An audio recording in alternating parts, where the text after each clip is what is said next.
Hello everyone.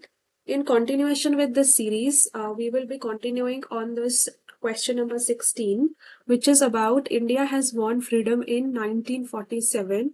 India had won freedom in 1947. India won freedom in 1947. So think for 2 minutes what answer you think it should be correct. So here इस question में जो fight है that is between two tenses whether we should use simple past or we should use present perfect. Okay, present perfect कब use होता है? जब हम बोलते हैं कि कोई चीज पास्ट से चल रही है और अभी भी वो कंटिन्यूड है।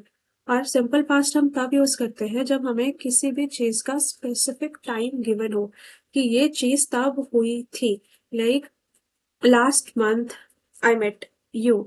सो अगर आपके पास कोई भी स्पेसिफिक टाइम एक्सप्रेशन है जैसे कि yesterday, last year, in 2020, in or a week ago, a month ago, a day ago, तो इस तरह के जो एक्सप्रेशंस है उस केस में हम यूज करते हैं सिंपल पास्ट। और सिंपल पास्ट का स्ट्रक्चर अगर आप सीरीज देख रहे हैं तो आपको पता है इसका स्ट्रक्चर होता है सब्जेक्ट प्लस V2। तो यहाँ पे जो हमारा है 1947, तो इससे हमें पता चलता है कि हम एक स्पेसिफिक टाइम की बात कर रहे हैं। 1947 में हमें अटेंडेंस मिली थी। जब भी हम डेफिनेट और स्पेसिफिक पास्ट टाइम की बात करते हैं जो कि एक फिक्स्ड टाइम है, वहां पे हम यूज करते हैं सिंपल पास्ट। तो इसके लिए जो हमारा करेक्ट एक्सप्रेशन होगा वो होगा India won freedom in 1947। Got it? Let's go to next question. Next question है, which book have you read last year? Which book have you read? Had you read last year? Which book did you read last year? अब इसमें फिर से वही है, question के बारे में हम बात कर रहे हैं। ये इंट्रोगेटिव है और इसमें भी एक डेफिनेट पास्ट टाइम है, लास्ट ईयर, राइट? तो जब भी आपके पास एक डेफिनेट पास्ट टाइम है तो आप क्या यूज करेंगे? Simple past. Simple past use करते हैं। सिंपल पास्ट का जो फॉर्मेट है जैसे हमने लास्ट क्वेश्चन में देखा that is subject plus V2, लेकिन ये है एक इंट्रोगेटिव सेंटेंस, राइट, जिसमें हम क्वेश्चन पूछ रहे हैं। तो क्वेश्चन के उसमें कैसा आएगा? फॉर क्वेश्चंस हमारा जो स्ट्रक्चर होता है सेंटेंस का वो होता है did plus verb first form, right? Did plus subject plus verb first form question mark. तो कौन सा सेंटेंस सही है फिर? Did you read last year?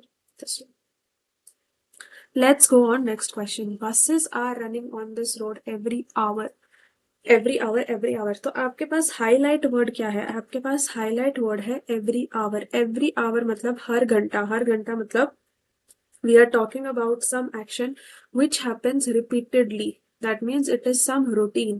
If there is some routine or there is some schedule or if there is some regular occurrence जो बार बार चीज होती है, the sun rises in the east, रोज वहीं से राइज होगा, ओके, नो चेंज, फैक्ट वाली कोई भी बात है, वो सब में आप यूज करते हैं simple present tense. I hope आज आपको सिंपल प्रेजेंट और सिंपल पास्ट के बारे में और भी ज्यादा क्लैरिटी मिली है। ये पूरा प्लेलिस्ट टेंसेस के बारे में, इसके बाद हम बाकी चीजों पे भी एरर फाइंडिंग की प्लेलिस्ट स्टार्ट करेंगे, ओके? तो उसके लिए आप सिंपल प्रेजेंट यूज करेंगे। सिंपल प्रेजेंट में आपको पता ही है कि वर्ब फर्स्ट फॉर्म यूज होता है, राइट? तो इसमें कौन सा सेंटेंस करेक्ट होगा? Buses run on this road every. I hope this is clear to you. Correct. Okay, let's move on to next question. Last week, I had gone to cinema twice. I went to cinema twice. I have gone to cinema twice. अभी ये सब करने के बाद, I think इतना discuss करने के बाद, ये क्वेश्चन तो आपको पता ही होना चाहिए कि इसका आंसर क्या है। फिर से हमारे पास आया है last week. Last week, last month, that is a specific time in past.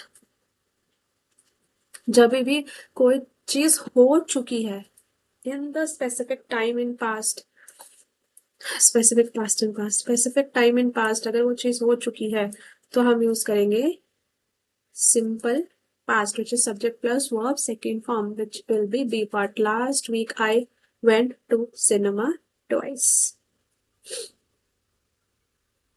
Got it? And then last one, yeah, this is the last one. When I called on her, she did her homework. When I called on her, she was doing her homework. When I called on her, she was doing her homework. तो इस question को अगर आप अच्छे से देखेंगे तो इसमें 2 एक्शंस हो रहे हैं. ओके, 1 completed action, एक एक्शन है कंप्लीटेड एक्शन इन पास्ट और दूसरा है ऑन गोइंग. वो उसने क्या बोला, जिसने ये स्टेटमेंट दी है वो क्या बोलना चाह रही है कि जब मैंने उसको कॉल किया तब वो होमवर्क कर रही थी. कॉल हो चुका है लेकिन वो उस टाइम पे होमवर्क कर रही थी. तो जो एक्शन पास्ट में कंप्लीट हो गया है उसके लिए आप यूज करेंगे सिंपल पास्ट. सडनली कंप्लीट हो गया है मतलब इट वॉज नॉट, वो एक्शन कोई लॉन्ग ऑन गोइंग एक्शन नहीं था. ऑन गोइंग इन पास्ट है तो हम यूज करेंगे पास्ट कॉन्टिन्यूस. और एक चीज याद रखो, अगर 2 एक्शन पास्ट में होते हैं, दोनों हो चुके हैं, तो जो पहले हुआ है उसके लिए हम पास्ट परफेक्ट यूज करते हैं. तो सिंपल पास्ट, पास्ट कॉन्टिन्यूस समझ में आ गया. अगर 2 एक्शन है, एक हो चुका है तो पास्ट परफेक्ट आएगा. आई होप पास्ट का आपको समझ में आया है. और प्रेजेंट परफेक्ट कब होता है, जब कोई एक्शन पास्ट में स्टार्ट हुआ लेकिन अभी तक भी चल रहा है. तो ये सीरीज में यही है कि आप जान जाएंगे कि कोई भी टेंस कैसे यूज होता है, तो फिर आपको एग्जाम्स में प्रॉब्लम नहीं आने वाली है. Subscribe to my channel, like share and subscribe, so that मैं ऐसी वीडियोस बनाती रहूं. Subject plus V2. और पास्ट कॉन्टिन्यूस का क्या होता है, subject plus was were plus verb first form plus ING. तो इसमें क्या होगा, when I called on her she was doing her homework. Correct. So the C part will be the correct option. I hope in these 5 questions you know when to use simple past, past continuous, simple present, past perfect, right? So subscribe to my channel so that I can keep on making more such videos. Thank you.